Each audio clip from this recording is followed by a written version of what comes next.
Hoje eu quero falar um pouquinho com vocês, começando em Gênesis, capítulo 12. Gênesis 12, versículo 1. Diz assim: Ora, o Senhor havia dito a Abraão: sai do teu país e da tua parentela e da casa do teu pai, para uma terra que eu te mostrarei. Agora vamos pular lá para Marcos, no Novo Testamento. Marcos capítulo 8.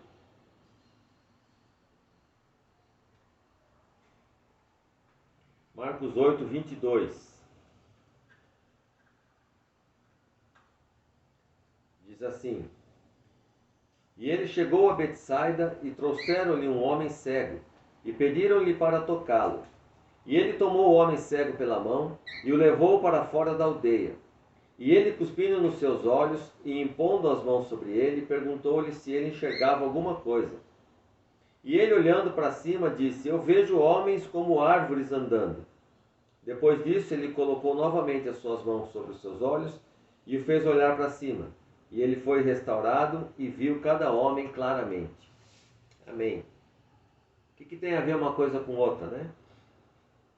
Eu estava lendo esses textos essa semana e eu anotei algumas coisas que eu queria dividir com vocês, queria compartilhar com vocês.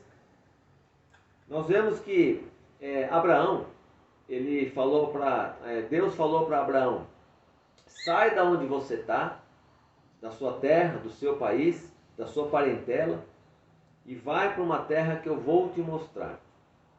Abraão estava tranquilo onde ele estava. Estava estabelecido, ele estava com a parentela dele, na terra dele, com as coisas dele, com o rebanho dele, com as plantações dele. Ele estava tranquilo, estava bem acomodado na situação dele. Então Deus olhou para ele e falou: ó, sai daí e vai para outro lugar, que eu vou te mostrar. E isso, o que isso tem a ver com a passagem que nós lemos de Marcos? Marcos nos relata uma experiência que Jesus teve com um cego. O cego, ele ficava ali na porta do templo pedindo esmola.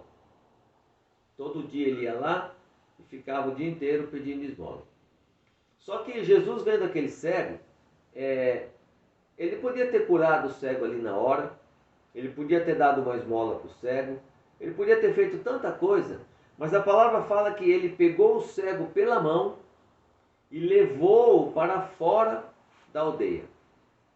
Do mesmo jeito que Deus mandou Abraão sair da terra dele, Jesus pegou esse cego pela mão e tirou ele também lá do lugar onde ele estava, da terra onde ele estava. E nós vemos nessas duas passagens, nesse ato de Deus falar para Abraão sair e Jesus tirar o cego da aldeia, nós vemos algumas coisas importantes que nós precisamos refletir sobre isso. A primeira coisa é que nós precisamos tomar uma atitude pessoal rumo à nossa saída. O que eu quero dizer com isso? Que muitas vezes nós estamos acomodados no lugar onde nós estamos, e isso, queridos, em todas as áreas. Nós estamos acomodados no nosso trabalho, nós estamos acomodados na nossa vida espiritual, estamos acomodados nos nossos relacionamentos e parece que está tudo bem. Veja que o cego, ele estava acomodado numa situação de pobreza, numa situação onde ele precisava mendigar o pão, mas ele estava lá acomodado, porque ele era cego e ele achava que ele só podia viver da esmola dos outros. Mas a gente vê que em algum momento, assim como aconteceu na vida daquele cego, Jesus pode chegar, tomar-nos pela mão e nos tirarmos da aldeia para então nos curarmos. Por que muitas vezes Deus tem que nos tirar de onde nós estamos para nos curar? Para nos tirar a cegueira espiritual muitas vezes, a cegueira que temos de não conseguir enxergar aquilo que Deus quer que a gente faça, apesar de muitas vezes tanta gente falar, Deus usar pessoas, Deus usar a própria palavra, para nos falar o que Ele quer que a gente faça. Lá no Velho Testamento, quando Moisés morreu, e então Deus levantou Josué, logo no capítulo 1, Deus fala assim para Josué: seja forte e corajoso, não te mandei eu? Isso serve não só para Josué, isso serve para mim, isso serve para você. Seja forte e corajoso. Se Deus te mandou fazer alguma coisa, se Deus te mandou trabalhar em alguma coisa na obra de Deus, seja forte e corajoso, porque Deus irá com você. Deus nunca manda a gente fazer nada e fica esperando. Ele vai junto. E muitas vezes ele faz como ele fez com o cego, ele nos toma pela mão e nos tira de onde nós estamos, para nos levar para algum lugar, para então sermos curados ali naquele lugar. A segunda coisa que nós temos que refletir nessas passagens: entender que Deus pode nos tirar do lugar da nossa limitação. Nós temos a tendência de olharmos para nossas limitações, para aquilo que nós não podemos fazer, para aquilo que nós não sabemos fazer, para aquilo que nós não temos capacidade de fazer. E note que pelo texto foi o próprio Deus, o próprio Jesus, que tirou o cego da aldeia. E muitas vezes Jesus nos leva a termos situações difíceis na nossa vida. Situações onde nós somos obrigados a sair da nossa situação, a sair da nossa zona de conforto, para então recebermos aquilo que Ele tem para nós. Se o cego tivesse ficado lá naquele lugar, ele não teria sido curado. Muitas vezes, se você tivesse ficado naquele empreguinho que você tinha, você não tinha hoje a sua empresa, você não tinha hoje um emprego melhor. Se você tivesse ficado naquela vidinha religiosa que você tinha, hoje você não estava vivendo na graça, hoje você não estava experimentando o que Deus tem para você. Muitas vezes as situações que parecem que são sem saída, é o próprio Deus que nos leva, tomando-nos pela mão, para levar a um lugar, onde naquele lugar Ele vai poder nos curar. Quando Ele tirou o cego da aldeia, Ele quis que o cego saísse daquela situação, daquele convívio, daquele ambiente onde ele se encontrava. Porque o ambiente que ele se encontrava era um ambiente onde todo mundo sabia que o que ele queria era uma esmola. Mas Jesus sabia que o que ele precisava era recuperar a sua visão. Quantas vezes nós estamos ali pedindo uma esmola para Deus, pedindo para que Deus nos dê apenas o que comer, o que beber, o que vestir, e Deus tem muito mais do que isso para nós. Nós precisamos sair dessa nossa mentalidade de limitações, dessa nossa mentalidade de não posso, não devo, não mereço. Nós podemos todas as coisas naquele que nos fortalece. E Deus tem vida abundante para cada um de nós em todas as áreas da nossa vida. Nós não temos que ficar contentes em estarmos recebendo esmola. Deus não é um Deus que dá esmola. Deus é um Deus que dá vida. Deus é um Deus que dá abundância. Nosso Deus é um Deus de graça, um Deus de amor e um Deus de poder. Em terceiro lugar, nós temos que alinhar a nossa visão com a visão de Deus. É interessante essa passagem quando Jesus faz a primeira intervenção nos olhos dele. Ele fala assim: você está vendo? E ele diz assim: eu estou vendo homens como árvores.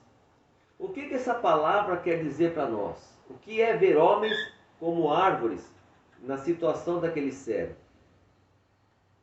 Árvores são sombra. Homens são aqueles que iam trazer esmola para ele. Então, o que ele via? Ele via a árvore que dava sombra para ele e ele via homens que levavam esmolas para ele. A visão dele era curta. Mesmo tendo sido tocado por Jesus, o que ele via?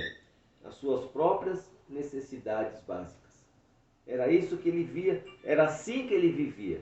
E quantos de nós estamos vivendo assim?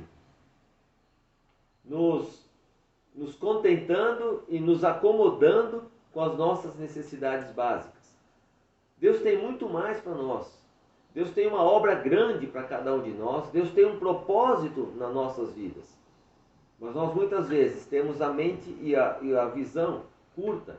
A gente vê apenas a sombra e homens que podem nos dar alguma coisa. Nós olhamos para nós, mas nunca olhamos para os outros. Nós não olhamos aquilo que nós podemos fazer pelos outros. Quantos de nós pedimos para sermos abençoados com a intenção no coração de abençoar outras pessoas? Você já pensou nisso? Muitas vezes você pede riqueza, você pede dinheiro, você pede um carro novo, você pede um monte de coisa, mas sem pensar em usar esse monte de coisa para abençoar outras pessoas. E eu já disse para vocês várias vezes, tudo que você pede, que é para o seu próprio benefício, sem pensar no próximo, dificilmente você conseguirá. Porque Deus olha a intenção do teu coração. Se você pede para Deus um carro novo, e tem no teu coração o desejo de dar carona para pessoas, de usar esse carro para ir visitar pessoas, para levar coisas para pessoas, ou seja, se no teu coração esse carro, além de abençoar você, vai servir de instrumento para abençoar outras pessoas, essa é a vontade de Deus. Por isso que a palavra fala que tudo quanto pedirdes em meu nome, recebereis, segundo a minha vontade. Qual é a vontade de Deus? Que você ame a Deus acima de todas as coisas e ame o próximo como você mesmo. Então tudo que você pedir a Deus com a intenção de abençoar alguém é a vontade dele e então você vai receber. O segredo é esse. Qual é a vontade de Deus? Muitas vezes fala assim, pastor, fala que eu tenho que orar e se for da vontade de Deus ele me dá. Qual é a vontade de Deus? São esses dois mandamentos. Amar a Deus e amar ao próximo.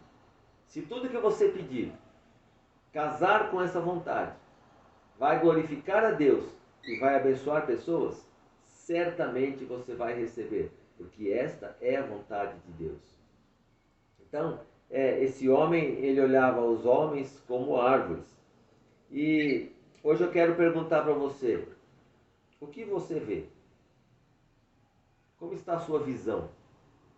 Você vê árvores e homens? Ou você vê muitas pessoas precisando ser abençoadas? Você vê apenas as suas necessidades ou você vê as necessidades dos outros? Você pede bênçãos para você ou você pede bênçãos para que elas passem por você e atinjam outras pessoas? Isso é ser canal de bênção. É alguma coisa que flui. E quanto mais flui, mais você tem e mais você dá. Essa é a vontade de Deus. E por fim, Jesus diz aqui, não volte à aldeia. Na verdade, não são as árvores e nem os homens que trazem a cura, mas sim o nosso Senhor. O suprimento e a necessidade. O suprimento da nossa necessidade não significa necessariamente a cura que nós precisamos. Jesus podia dar apenas uma esmola para aquele homem, mas ele precisou levá-lo para fora, para curá-lo. E depois de ser curado, ele disse ao homem, não volte mais à aldeia. Se Deus tem tocado em você, mas você ainda vê homens como árvores, faça como aquele cego. Peça para Deus te tocar de novo, para que então você comece a ver as coisas claramente, para que então você comece a ver o propósito que Deus tem para você. Aqui no texto diz que Jesus precisou agir 2 vezes nos olhos dele, para que ele pudesse recuperar a visão, para que ele pudesse enxergar claramente. Como é que você tem estado quando Deus toca você? Você se contenta em ficar vendo homens como árvores?